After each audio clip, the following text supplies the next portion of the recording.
La ilaha illallah Muhammadun Rasulullah. Bismillahirrahmanirrahim. Assalamualaikum warahmatullahi wabarakatuh.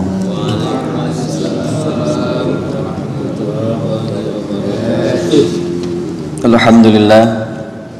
Alhamdulillahilladzi ja'ala Ramadhana syahral mubarakah. Kutiba fihi siyamu wa unzila fihi al-Qur'an hudan lin-nasi wa bayyinatin minal huda wal furqan. Allahumma shalli wa sallim ala sayyidina Muhammadin wa ala alihi wa sahbihi ya nabiyil ulumi wal hikam, amma ba'du. Qala Allah ta'ala fi kitabil karim wa huwa asdaqul qailin, a'udzu billahi as-sami'il 'alim minasyaitonir rajim, innama yuwaffas sabiruna ajrahum bighairi hisab. Qala Nabi sallallahu alaihi wasallam, as-saumu nisfus sabri. Kitab Asraris Saum, kitab rahasia puasa, melanjutkan al-wajibah was sunanil zahirah wal lawazim bi ibsadihi, ammal wajibatu zahirah fasittatun. Sebelumnya kita memuji kepada Allah Subhanahu wa taala dengan setinggi-tingginya pujian kita kepada Allah Subhanahu wa taala atas segala nikmat, rahmat dan karunia-Nya. Salawat teriring salam semoga Allah sampaikan kepada junjungan kita Nabi besar Muhammad sallallahu alaihi wasallam. Allahumma shalli wa sallim wa barik alaihi. Melanjutkan amal wajibatul zahirah. Amal wajibatul zahirah, kewajiban zahir yang ada 6 kemarin, yaitu muraqabah awal syahri Ramadan, yaitu memperhatikan, benar-benar memperhatikan awal Ramadan ini dimulainya kapan. Makanya pemerintah, dalam hal ini Majelis Ulama Indonesia, benar-benar memperhatikan kapan waktunya dimulai puasa. Hilal itu mencukupi untuk memulai puasa, karena memang untuk memulai puasa itu harus dilihat berdasarkan hilal, ru'yatul hilal, dan juga hisab. Dengan dua metode itulah Rasul menyatakan dengan yang pertama, yaitu ru'yatul hilal. Kalau ru'yatul hilal sudah terlihat bahkan oleh satu orang yang adil, yang dapat dipercaya, maka bisa dimulai puasa. Nah, terlebih sekarang di Indonesia dan di negara-negara Islam lainnya dengan peralatan yang canggih itu mampu mendeteksi untuk mengawali puasa dengan hilal yang tampak dengan peralatan yang canggih, dan bahkan bukan hanya di satu tempat, di beberapa tempat yang sudah disiapkan oleh pemerintah dan juga Majelis Ulama Indonesia. Nah, ini jamaah sekalian, yang pertama adalah muraqabah awal syahri Ramadan, yaitu benar-benar memperhatikan.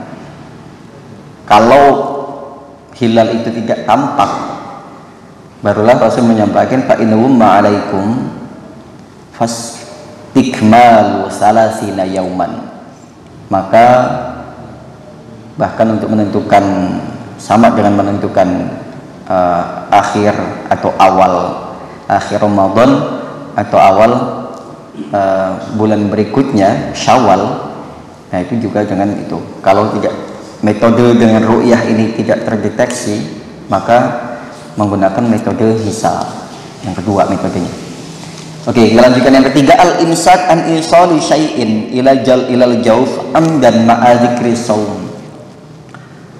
Kewajiban zahir yang ketiga yaitu al-imsak, menahan, an isali syai'in, sampainya sesuatu, ilal jaufi, ke perut, amdan, dengan sengaja. Nggak usah nanya kalau nggak sengaja. Orang nggak sengaja kok ditanya, harus tanya. Di sini sengaja. Kalau anak-anak yang nanya masih tapi kalau bapak-bapak masih nanya. Kalau bagaimana kalau nggak sengaja? Lu kan nggak sengaja kok ditanya. fayufsidu shaumuhu bil akli wasyurbi was-su'ut wal hiknah wa la yufsidu li fasdin wal hijamah. Maka puasanya menjadi batal dengan kesengajaan itu, baik makan, minum maupun melakukan hal-hal yang sampainya sesuatu itu ke dalam perut kita, ke dalam anggota badan kita. Contoh misalkan seperti menghisap air ke hidung. Kalau istinsyar dan istinsak itu kan dalam wudhu itu, makanya dimakruhkan wudhu di siang hari itu dengan berkumur-kumur dan juga menghisap air ke hidung. Dikhawatirkan akan masuk, kemudian dengan kesengajaannya membatalkan puasa. Walau yufsidu, dan puasa tidak batal li fasdin wal hijamah, karena fasdu dan juga hijamah. Jadi aman bagi yang terbiasa atau mau melakukan fasdu atau hijamah. Wal iktihal, bagi yang biasa pakai celak mata nggak masalah. Wa idkhalil mail, kalau yang biasa pakai celak dan sejenisnya itu boleh-boleh saja, nggak masalah, karena mata tidak sampai ke dalam perut. Wal ihlil wa ma yasilu bi ghairi qasdin, kalau tanpa sengaja hal-hal yang lainnya. Contoh misalkan debu jalanan, auzubabin atau lalat yang masuk ya, misalkan ada yang, mohon maaf, ada yang nguap misalkan, kemudian debu masuk, lalat masuk yang nggak bisa kita nggak bisa itu ya, nggak bisa dikendalikan, atau kita udah keduluan lah, tasbiqu ila jawbihi, kita keburuan masuk. Kan biasanya ada beberapa hewan itu ketika kita nguap lah, kalau kita buka mulut itu hewan itu masuk. Wa ma yasbiqu ila jawbihi fil madmadah fala yuftiru illa idza balagal fil madmadah fa yuftiru li'annahu muqassir. Jadi sesuatu yang sudah duluan sampai ke perut tanpa kita sadari atau tanpa kita sengaja, maka fala yuftir, tidak akan membatalkan. Kecuali dalam hal wudhu tadi, adanya kesengajaan wudhu dengan berkumur-kumur, kemudian ada yang masuk meskipun nggak ada yang sengaja, tapi karena memang sudah dimakruhkan. Oke. Amdan, dengan sengaja. Yang keempat, al-imsak anil jima' fa in jama'a nasiyan lam yuftir. Nah, ini agak menarik nih yang keempat. Al-imsak, menahan, anil jima, dari jima, berhubungan dengan pasangan, istri atau suami. Fa in jama'a nasiyan, ini tak garis bawahin yang ini ya. Fa in jama'an, dan jika seandainya atau walaupun jamaah berjima seseorang itu nasian, lupa, nggak ngerti apakah ada orang yang jima itu terus kelupaan. Tapi di sini dijawab lam yuftir, tidak membatalkan puasa. Mungkin lebih ke arah mimpi kali ya. Walaupun siang kan nggak batal.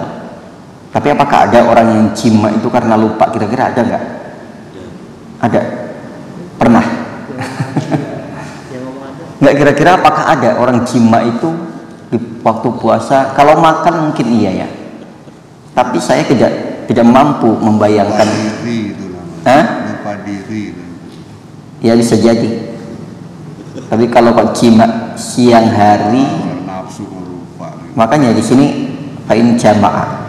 Ya maksudnya apakah ada gitu maksudnya, ataukah karena hilang ingatan. Wa in jama'a lailan awih talama fa asbaha junuban lam yuftir. Nah ini Pak,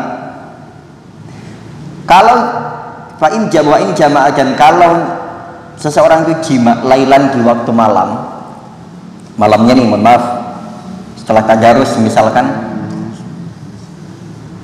malam jima, au ihtalam, atau mimpi mimpi keluar air mani, fa asbaha maka pagi-paginya junuban dalam keadaan junub, lam yuftir tidak batal.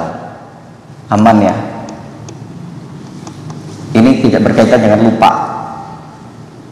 Kalau seseorang itu malamnya jima atau mimpi keluar air mani, fa asbaha maka pagi-paginya junuban dalam keadaan junub, lam yuftir tidak membatalkan puasa. Oke.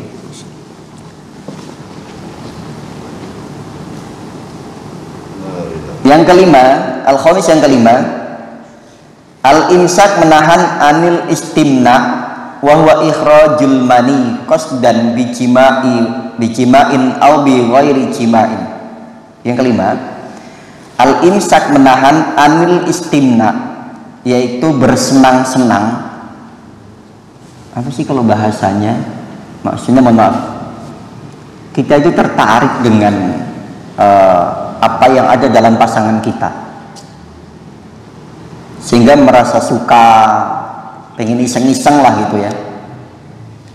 Menahan dari kepengenan untuk, ya kalau di luar puasa mungkin lah, kalau misalkan megang-megang dan lain sebagainya, ini nggak apa-apa ya, mohon maaf, ini kalau memang gamblang ya. Kalau dalam fikih bab ini itu memang ya begitulah adanya gitu ya. Jadi kita juga nggak usah ditutup-tutupin. Yang kelima, al-imsak anil istimna, menahan untuk tidak berbuat tidak senonoh lah dengan istri di luar mohon maaf, di luar hubungan intim. Bisa memegang-megang, bisa nyentuh-nyentuh, bisa mainan. Wa huwa ikhrajul mani, yaitu mengeluarkan air mani qasdan dengan sengaja. Yalah, saya nggak ngomong. Udah dewasa semua kan di sini, nggak ada anak-anak.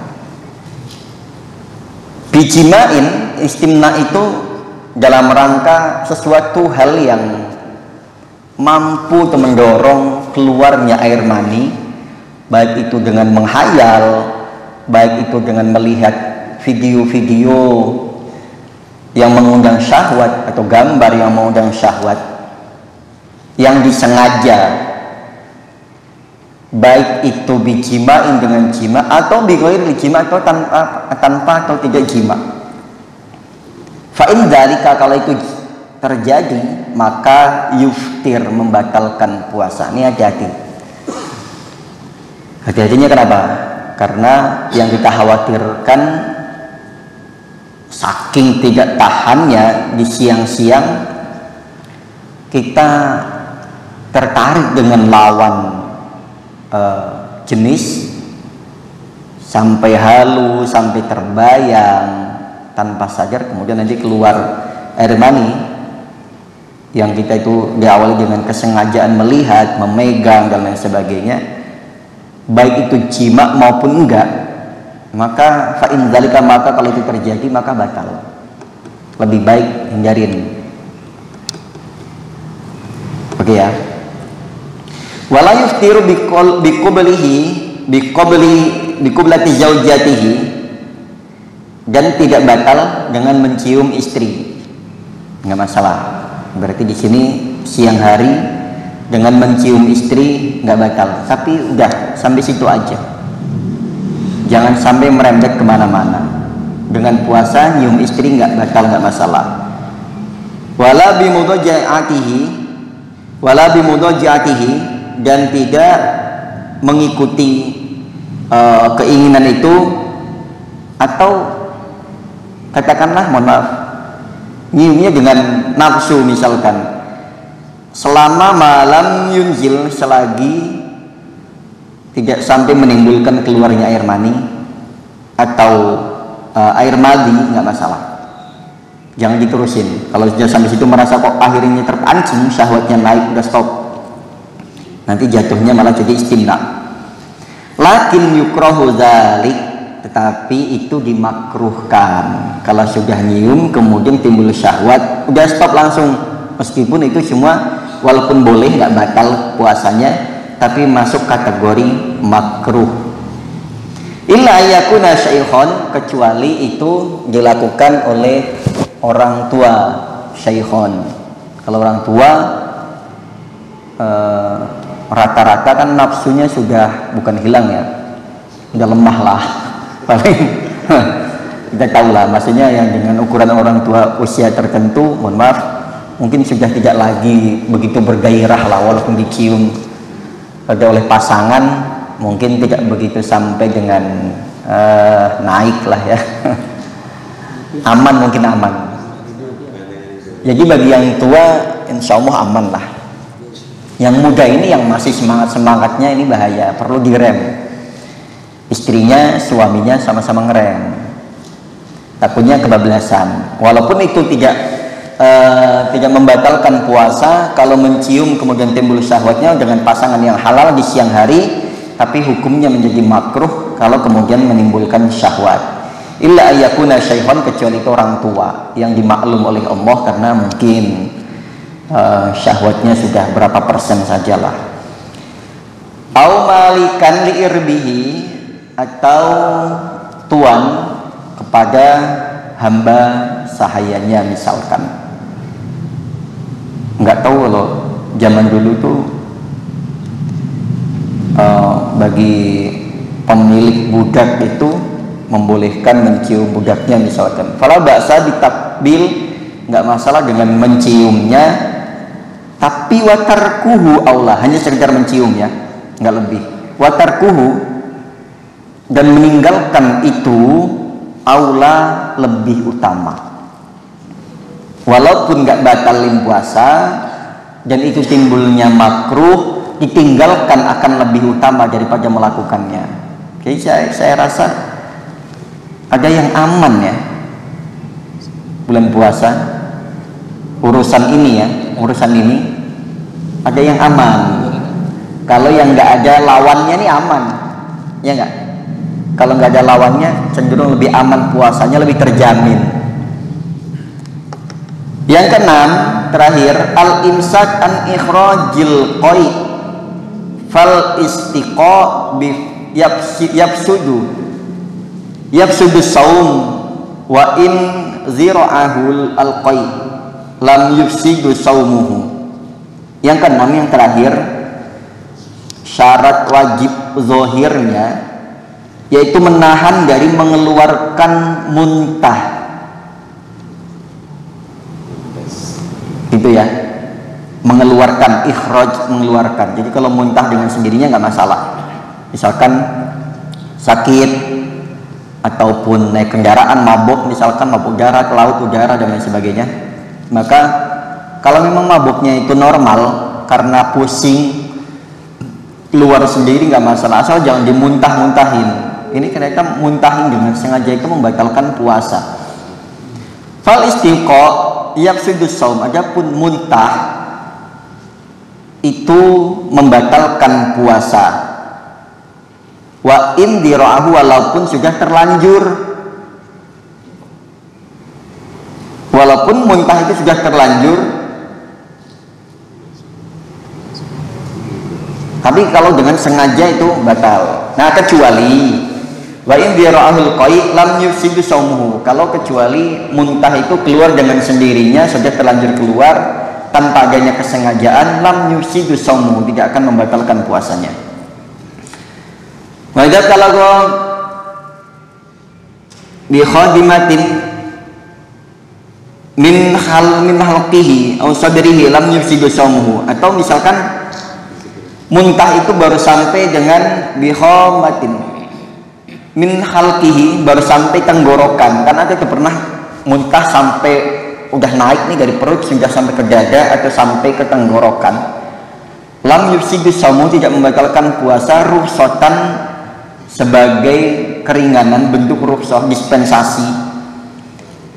Li umumil balwa bihi, karena umumnya ujian itu atau umumnya orang yang sakit misalkan atau apa, mengalami hal apa yang membuat dia muntah, itu kalau baru sampai ke tenggorokan, baru sampai ke perut, meskipun dia sengaja belum sampai keluar, itu aman puasanya. Lam yufsidu saumuhu, enggak batal puasanya, jadi aman. Ila ya bikali ahli ba'da wusulihi ila fihi, Kalau kecuali kalau sudah sampai ke mulut, fa innahu yuftiru inda dzalik. Kalau sudah sampai ke mulut, muntah nih, sengaja dia muntah-muntahin. Apalagi kalau metode untuk muntahin itu kan gampang tuh. Mulutnya dimasukkan jari, itu nanti akan gampang. Karena itu kondisi kita sedang kondisi nek, itu sakit, nanti muntah gampang. Nah gitu. Kalau belum sampai mulut, itu nggak batal, masih aman.